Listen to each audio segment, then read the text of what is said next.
Hi there, Johnny Daniel. I'm just getting everything set up. How are you tonight? So, some housekeeping while I'm finishing. For those of you that don't know, there is the first ever Tuba Christmas. Yes, I said Tuba Christmas. Down at the river in Palm Desert on Friday evening at 8 o'clock. Yes, it's a little late. That would be because it coincides with the tree lighting that happens, I believe, at 6:30. So if you're interested in going, please let me know.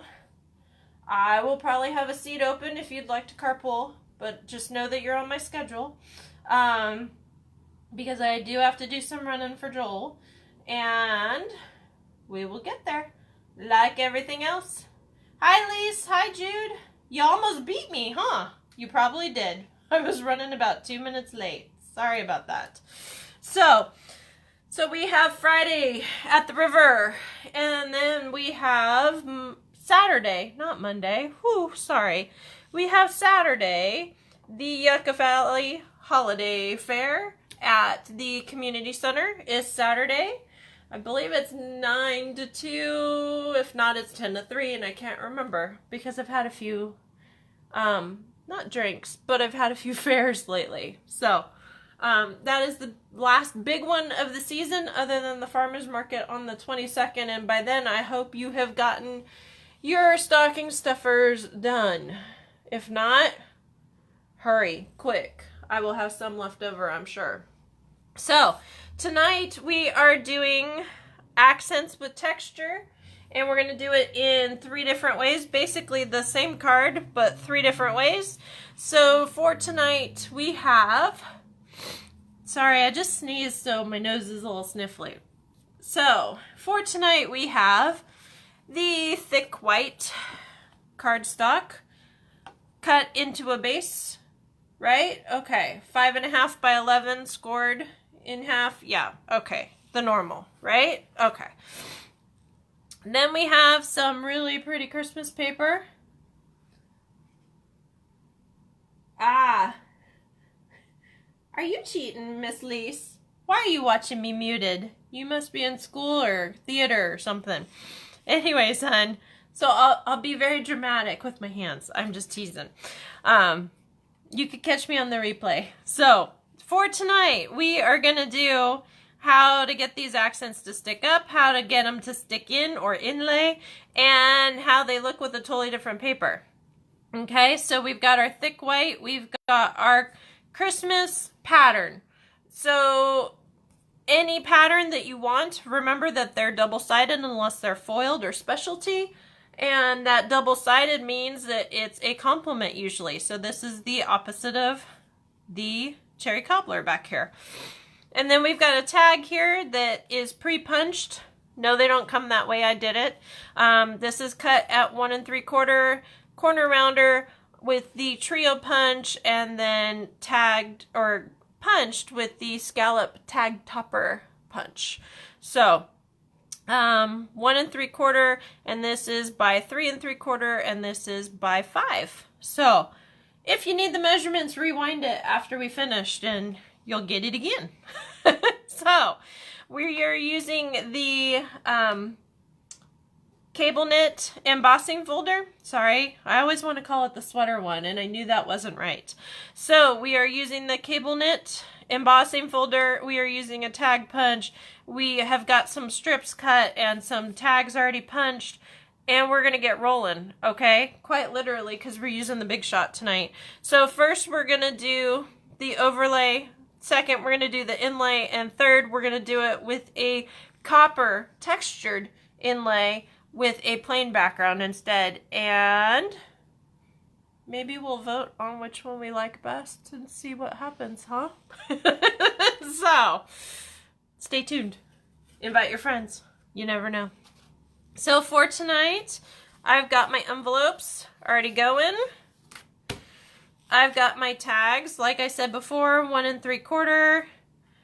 I don't know how long, honestly. Oh, I'm on the centimeter side. I think it was 4 inches. It might be a little longer than what you like.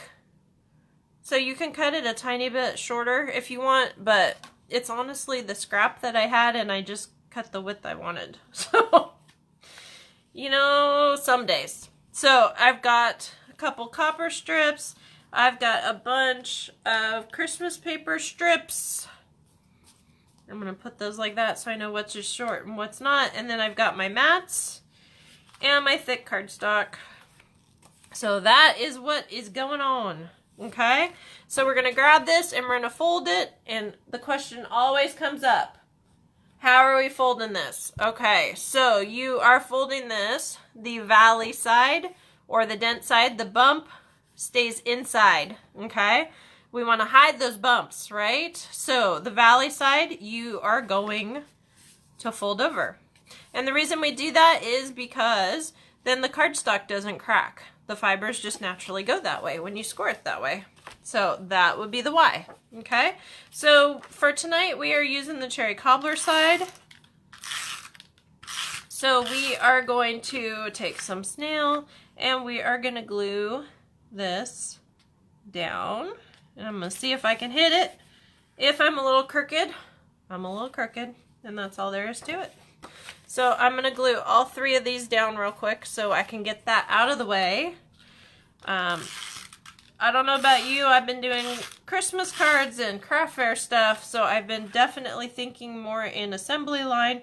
So you want to have similar muscle movements for the couple of times so you don't have to think about changing what you're doing. If that helps you. I'm not sure if it does or not. Honestly, I can only do about 10 in a row this way, and then I get bored. So that's just what it is. And yes, I have to be quiet to make it straight for some reason. So I've got my 3 cards here, okay? And I'm going to move some stuff to the side just so I have enough room. There's never enough room, right? My craft room seats 10 or me, right? So that's the ongoing joke, but I'm thinking it's less and less of a joke. So I'm getting my big shot if you're wondering what I'm clunking around with. So here we go. Here's our big shot. So with the dynamic embossing folders, the 3D embossing folders, we have got on the platform, you're going to take the adapter plate off and you're going to take one of the clear plates off. So the sandwich, let me pull this aside. Hold on a second. Let me pull. Okay. So the sandwich is going to look like, this is what we call a sandwich, right? How we build it. The sandwich is going to look like the base platform, your embossing folder with your cardstock inside, and then over top is going to be your clear plate, which are on sale through tonight, by the way. And then we're just going to push it through, okay? So I need to get my cardstock first, right? Okay. So, where did it go? Where did it go? Where did it go? Hold on. Did I cut it? Oh my. I probably didn't cut it. Gee, what a surprise. Alright, hold on.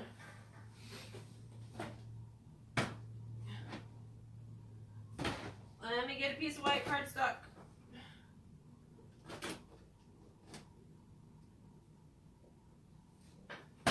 Alright. Switch number 3. We're just going to cut some cardstock real quick. Sorry about that. I forgot I did the tag and forgot about the inside mat. That's what happens when you're prepping while you're thinking about dinner. Yes, I was hungry. Okay. So we're just going to cut these real quick at 5 by 3 3/4. And then we'll be ready to go. Sorry about that. Happens to the best of us. So I've got 3. There we go. And you know what? I'll probably find the ones I actually cut later because I know I did. But yes, dear. So let's move the big shot back now that we got our cardstock, right? Okay. Little details. They'll all kill us. All right. So I am lining this up in our embossing folder. And I am just going to run this through really quick.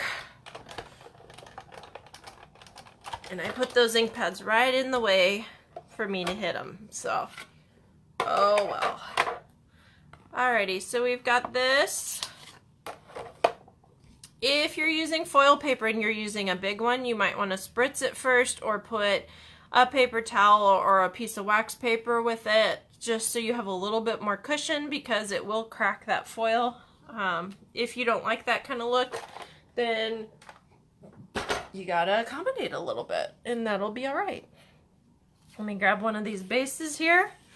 So another thing, when you've broken down the fibers of these mats, you want to...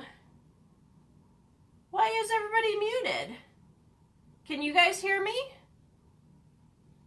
Tell me if you can hear me. Can somebody tell me if they can hear me? Please, please, because I don't know if you're choosing to mute or... Please, please tell me real quick. Say yes if you can hear me. Yes, yes? Okay. Why do I get an angry face? Hold on. Okay, Jude can hear me. I'm keeping going then. Alrighty. So I have got my knitted cable knit embossing folder. Thank you. Awesome. Hi, Therese. How are you? Hey, Pam. Glad you found me. Alrighty. So I've got my knitted embossing folder, and what I was saying before, I thought everybody was muted. I guess just a couple people are. Hi, Cheryl. How are you? You want to glue onto your smooth cardstock and not on your base that's been put through an embossing folder. If it's a really deep one, you don't want to have anything pulling on it and stretching it, because that'll give possibility for it to rip. Okay, so just know that it's about 1/4 inch in. So I'm just not going to go straight to the edge, and then I'm going to glue this down. So just a simple little detail. Okay, so there's my sweater. See, I told you I'd say sweater. And then I'm using the back side of the same, see how this is the same as the mat? So I'm using the complementary side to do the strips, okay? Where'd my glue go? Oh yeah, it's right under my nose. See, it happens to all of us, doesn't it? All right, so I am putting this down here, and I hopefully have cut this the exact same size. There we go. Now, if direction bothers you, like you can't have the flowers going sideways, then what you need to do is flip your mat to this and have your red be the accent piece instead. I just didn't want a real dark accent piece, and that would be the why. Okay, I am using for tonight the garden green and the cherry cobbler, because that's what is in the cardstock, and you know we have to coordinate. So that is what we're doing, right? Okay, so I am doing Merry Christmas as my tag. You can do Season's Greeting, you could do Happy Holidays, you can do To From. It really is up to you on what you want to do, but I had to make a choice, so that is what is going on. And we've got some frills and some snowflakes. These have all come in the host set, and I know Lise knows about this host set because she's already said, oh, I wish, but my list is so long for everything else. So that is what it is. So we've got that going on, and where did I put my, I am losing it. All right, so to knot the ribbon, you need about 10 inches, which is about a little over half of the mat if you have flipped it over because you've made a mess, which is how it usually works here. And the reason I did 10 inches is because I've done a lot of cards and a lot of stuff lately, and my fingers are a little bit clumsy, and I want to have enough to pull and do the knots correctly. Now, I guess you could, you know, before you glued this down, you could pull it over, but to me, I wanted this to look flat, and I didn't want that bulk because we are trying to mail this still, right? Okay, so, and then I don't know about you, but if I'm doing a ton of cards, I'm usually doing them everywhere and anywhere I can find a time.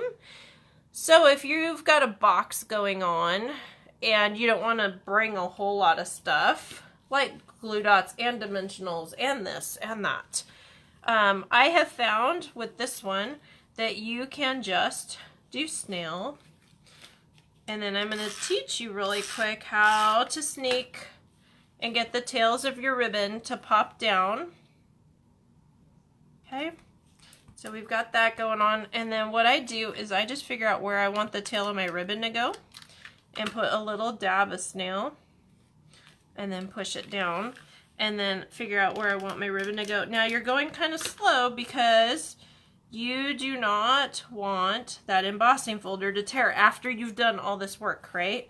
So that is the one like I had here as the sample. So now we're going to veer off and do a little bit different for each one, okay? So that is one. Yay! Okay, now let's put everything back so I can still find it, right? Because, yeah. So this one we're going to do the inlaid technique. And what that means to you is we're going to glue this stuff before we run it through the embossing folder. That's all that means, okay?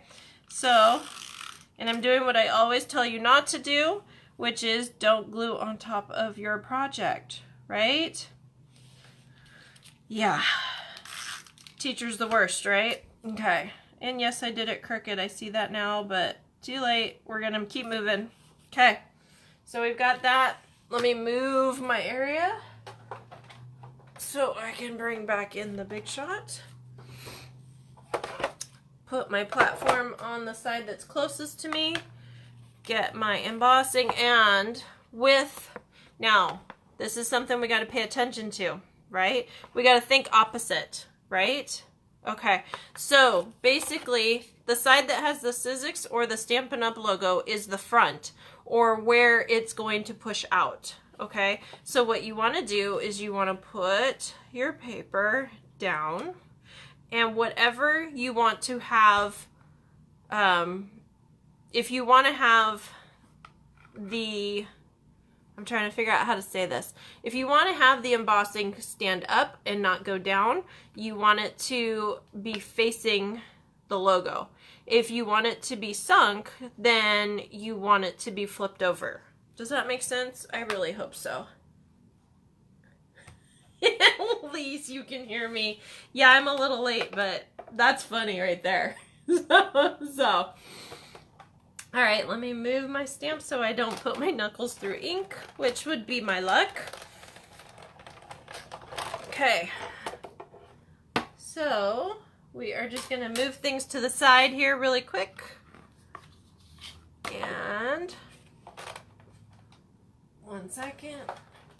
Alrighty, so I have, but see how the texture, and so it looks like it's more in the paper because it's all kind of one piece. Now you can really see that it's crooked, but we are just going to run with that. So, I'm going to grab my snail and I'm going to glue it just like before. And maybe I should do the whole thing crooked. No, I can't, but it is what it is. So, I'm going to grab my Merry Christmas. We're just doing the same thing. You're going to get the idea, right? Real quick, huh? Gonna grab a couple snowflakes with my garden green. You can also use Mossy Meadow. It really just depends on what you have for paper, because obviously you want it to coordinate. You don't want it to be off. If you don't have the right green, pick a blue, pick something else that's complementary that doesn't look like you missed Okay. All right, so there is my second one. Now that I know where my ribbon is, let's do about 3/4 of that. And run this guy through, maybe. There we go. Tie this guy real quick. If you are looking at doing a square knot instead of a regular knot, you want to go opposite of what you normally think. As in, if you normally go over, you'd want to go under. So that way it doesn't cross and you don't have this bulky knot. You have this nice finished square. So that is another tip. One second. Obviously I'm trying to cut so I can't talk, right? I wish I could keep going. I'm getting better, but I'm not there yet. So I am just going to throw some snail down on this tag here. Put it down wherever you see fit, and then slowly just put a little bit of snail. So I grab that tip, and this is one way to have one adhesive in your box if you're traveling or doing. Just make sure you pack a refill. Okay, so all right, so I've got that one, so that's 2. So our last one, we're going to use the mat, and I'm not doing the sweater cable knit on the whole background. I'm just going to glue it down. I know, for shame, but you can use some Wink of Stella if you need a little bit of texture but not the same. You could do some very light snowflakes. The point is to have the texture. Here we go again with this, right? The point is to have the texture in the copper this time. So you got to think about which way you want your sweater pattern to go. If you want it up and down, if you want it consistent. Personally, I want most of the weave and a little bit of the texture. So I'm just going to space these. Oh, and I just knocked it, of course. Hold on. So I'm just going to space these, hopefully straight enough, because it is a pattern where you can tell if it's not straight. You can use washi tape, but that often will leave a mark on your foil. So you might want to cut it a ½ inch bigger. But honestly, usually if you go fast enough, you'll be alright, right? So now I can put this down on the floor instead of trying to cram it in. So this is what I've got. So this is bringing texture to a different level. Instead of in the background, we're just going to bring it here, okay? And this just brings out different points. You're going to want to go slow. This is going to bring out different accents to the card, different points of the card. So, just different ways to have a card. Kind of a different look with the same product. So this is another way to stretch what you have. Grab some different paper. Oh, that is really super crooked. Let's see if we can pull that real quick. Foil is a little bit more forgiving with the glue than normal paper. Normally I wouldn't have tried that, but that was oh so crooked I couldn't even think about it. So, and then we're going to do our Merry Christmas again in our background. I guess I could have had some of these pre-stamped, but I didn't go there, of course, right? So, grab a couple of snowflakes. Make sure to turn your hand so your stars and your dots are not always the same way when you've got a small stamp, so it looks a little bit different. And then we've got our filigree guy. Woo! And that just went flying. Our ink does work. Most definitely. And I'm going to turn this around so it's a little bit different. Go sideways, just so it looks a tiny bit different than everywhere else. All right, that's enough of that. Gonna grab my ribbon again. If you want to use twine instead, if you want to, you know, there's lots of different things you can do. I just grabbed a ribbon, and the ribbon I'm using is Pear Pizzazz. I'm sure we have Garden Green, but I just wanted that accent of a tiny bit lighter. So, and this one, because I do want the tag to stand out, whereas the other ones I wanted it more to blend in, I am going to sponge the edges. Okay, let's pull this so it's a little bit straighter. Okay, and clip my edges here.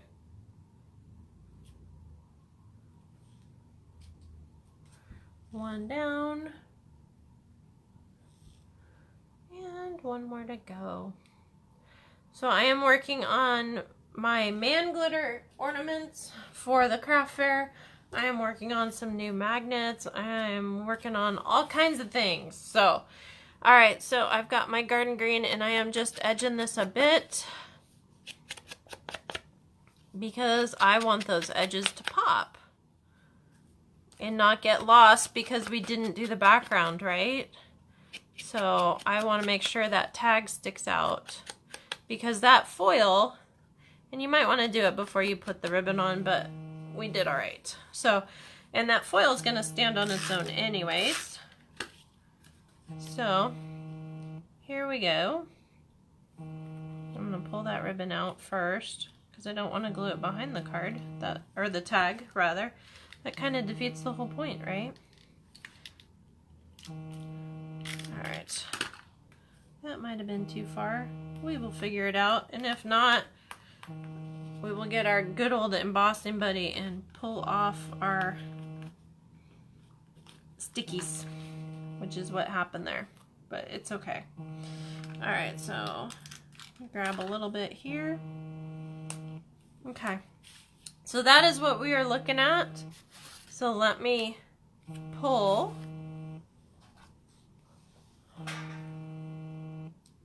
And sorry about that. I had something buzzing. Go figure, huh?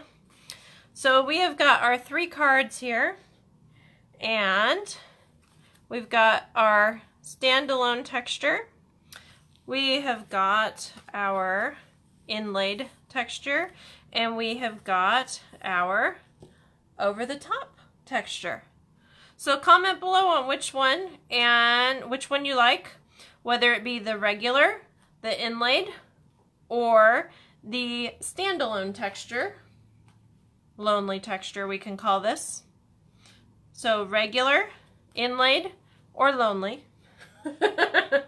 So comment below of which one you like, and I will randomly pull, and whoever I pull will win a free snail refill, because that's what we use for the entire card, right? So I hope you had fun with me tonight.